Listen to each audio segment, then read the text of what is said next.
everything back up. He feels better today, and we'll just continue to treat him until Sunday. Tim? Spo, first off, are you guys planning to do anything on court today, or is it today just more of a film day? I guess? Today's a film meeting day. So he wouldn't have done anything No. physical tonight anyway? No. At this point, I know it's still 54 hours off or whatever it is. Yeah. Any concerns for Sunday? Well, we just have to see, day to day. It's too early to tell right now. We'll continue to treat him. He's as diligent as any athlete I've seen, so he'll take care of himself. He'll get rest. He'll do what he needs to do, and obviously we'll have full alert on it. Number one. Go ahead. Spo, I know LeBron has had a history with cramping. Where does last night's issue compare with some of his others, and how have you handled them in the past? Well, let's separate the past to last night. Last night was such an extreme situation, and you have to be able to differentiate the two. Now, he had the Game 4 in Oklahoma City that everybody knows about, and since then, we think that our staff and LeBron's diligence has really taken care of that matter, just in terms of his preparation before games, what he's doing during games in terms of always filling himself up with electrolytes, fluids, cramping pills when necessary. All of those things, we've been much more on top of it since Game 4 of Oklahoma City. And we've had minimal issues with it. And he's been able to handle it much better than before. Last night was so extreme, and that's the toughest part for people to understand. Look, he was burning through his fluids and calories at an extraordinary rate. And so about halfway through the first quarter, we understood that this was a different environment. The preparation he had to the game was excellent. It needed to go to another extreme level. He took 7 cramping pills. He was taking electric lights the entire game during halftime, building up his fluids every time out. We took him out of the game far more frequently than we ever have in the past. The biggest issue that I think that's lost out there is how competitive LeBron James is when you get to this level. Most athletes pace themselves. It's not a coincidence, and there's not really a secret why we've had the success we've had with the best player in the game. When he pushes his body past the point of regular limits for a competitive advantage, I think it's an extremely admirable trait. But last night was extreme. It was very extreme. Erik, here in the front. Coach, after looking at the tape, how did you evaluate your team's defense, and where does it have to improve for Game 2? Well, obviously we have to do some things better. And they make it tough, and that's what's great about this matchup. You have two teams that are trying to do what they do, and you can exploit the other team, but it's going to go back and forth. Who can get to who? They moved the ball extremely well, had us moving around. We were able to force some turnovers, make them uncomfortable. We need to find a little bit of a happy medium. I'm sure they're saying the same thing. At the end of the day, regardless of how we got to that point, we're up 7. Going down the stretch, we pride ourselves in our defense, fourth quarter defense. If we just would have been able to defend at our normal rate, regardless of the offense, we would have put ourselves in a better chance to have an opportunity to win. Back right, Tom. Erik, have you guys administered any medical tests on LeBron just to kind of diagnose and pinpoint what exactly is causing this beyond just simple hydration? Because it's obviously something that's bothered him. Yeah, like I said, the last 2 years we've been much more diligent with the preparation, the science behind it, and he's been extremely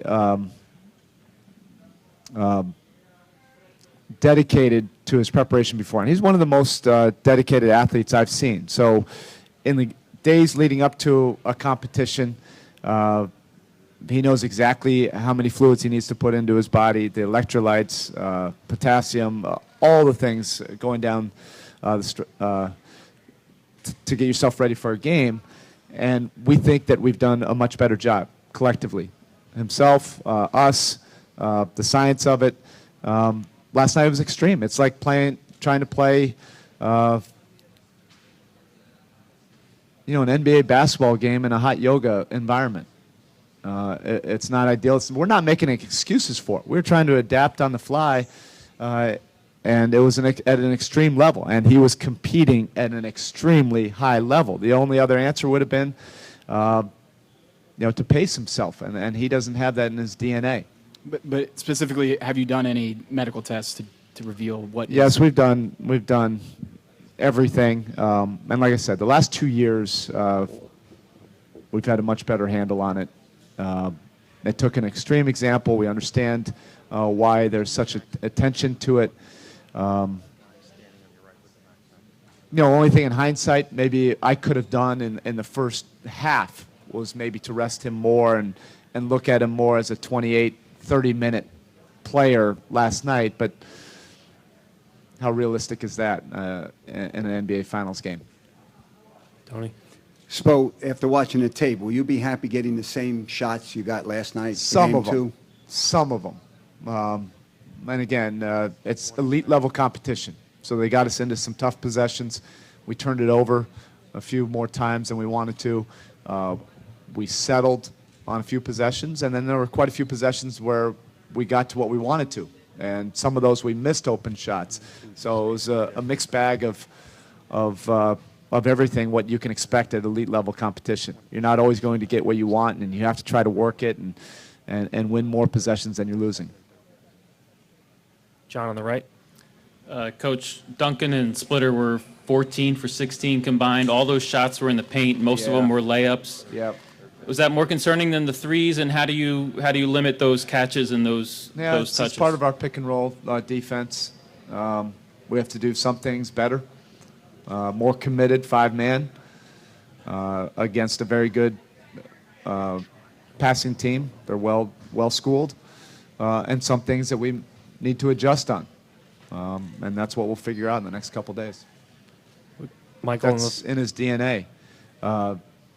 Every time I looked down the bench, he would look up and start to do this. And finally, when he stood up with 3 and change to go, I just looked at him and told him, not a chance. Come on, just sit down, and we'll take care of this. It's not the first time we've played without him in some extreme circumstances, regular season or postseason. We weren't able to get it done. He's a competitor at the highest level. So it was killing him being on that sideline. But you also have your health, to look after. And look, 99.9 percentile of people have never pushed their body to that level. At that level, where you're past the point where your tank is empty and your body shuts down. And again, for a competitor and for the best player in the game at this level to constantly push his body past that point, I think is incredibly admirable.